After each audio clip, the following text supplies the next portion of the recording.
दोस्तों, क्या आपको लगता है कि आने वाले 5 साल में देश की विकास के लिए कोई भी काम आसानी से हो पाएगा?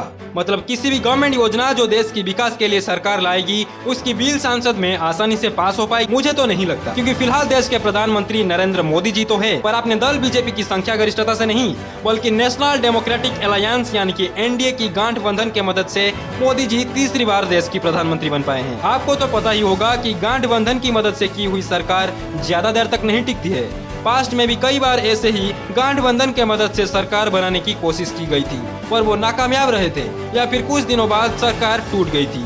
दोस्तों, हमारी लोकसभा में कुल 545 सीट्स होती है और जिस भी पार्टी 270 प्लस सीट्स जीत जाती है, वही पार्टी देश में सरकार बना पाती है। पर इस बार सबसे ज्यादा सीट्स लाने वाली पार्टी बीजेपी थी, जो 240 सीट्स जीत पाई थी, पर सरकार बनाने के लिए 270 प्लस सीट्स चाहिए थी। इसीलिए बीजेपी की एनडीए गांठबंधन के तहत जेडीयू, टीडीपी, लोक जनशक्ति जैसे कुछ और पार्टियों की समर्थन की वजह से मोदी जी फिर से प्रधानमंत्री बन पाए थे।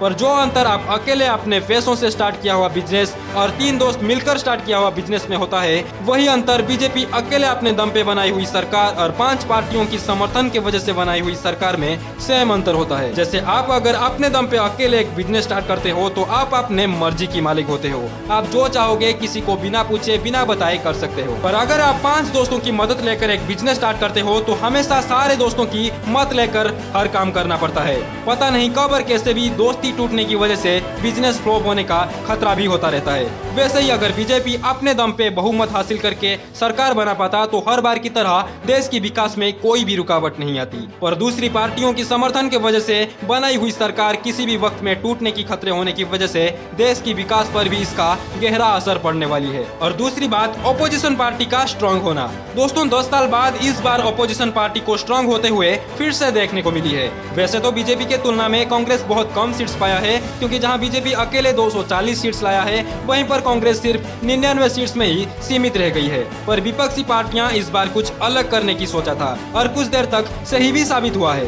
मतलब देश में बीजेपी और मोदी को हटाने की टारगेट में देश में सारे विपक्षी पार्टियां एक हो गए थे और एनडीए की तरह अपने एक गांठबंधन इंडिया यानी कि Indian national developmental inclusive alliance बनाए थे, जिसमें देश की टोटल 28 विपक्षी पार्टियां शामिल हुए थे। और उन सबका एक ही टारगेट है कि देश में मोदी और अमित शाह की जोड़ी को तोड़ के बीजेपी को हटाना, जो कुछ देर तक सफल भी हो चुके हैं। जहां पिछले 2 बार की इलेक्शन में कांग्रेस 50 सीट्स की आंकड़ा नहीं छू पाता था, वहीं इस बार 100 का आंकड़ा तक पहुंच गया है और India alliance total 232 seats secure कर पाए हैं, जो संसद में एक स्ट्रॉन्ग अपोजिशन पार्टी को दर्शाता है। वैसे तो देश में ओपोजिशन पार्टी का स्ट्रांग होना देश के लिए बहुत अच्छा होता है, पर ओपोजिशन पार्टी और उनके लीडर्स मैच्योर होना चाहिए, क्योंकि एक जिम्मेदार विपक्षी पार्टी की रिस्पॉन्सिबिलिटी ये होता है कि रूलिंग पार्टी की देश में की जाने वाले भ्रष्टाचार और करप्शन को रोका जा सके, रूलिंग पार्टी के द्वारा उठाई जाने वाले कोई भी गलत फैसला को विरोध किया जा सके।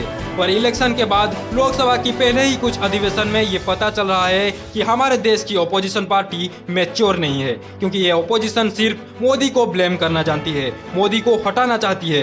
देश की विकास कैसे होना है उसके बारे में कोई भी जानकारी नहीं है। राहुल गांधी ने पहले ही मीटिंग में हिंदू देवी देवताओं के साथ पूरे हिंदू समाज का अपमानित करने की कोशिश किए हैं। उनके कहना यह है कि हिंदू और बीजेपी हिंसा करता है। उनका कहना यह भी है कि जो लोग अपने आप को हिंदू कहते हैं वो हमेशा हिंसा हिंसा और हिंसा करते हैं। क्या राहुल गांधी हिंदू विरोधी हैं? क्या वो हिंदुओं को हिंसुक बोलना चाहते हैं या बीजेपी कांग्रेस पर झूठा आरोप लगाना चाहता है? हमें कमेंट में जरूर बताएं।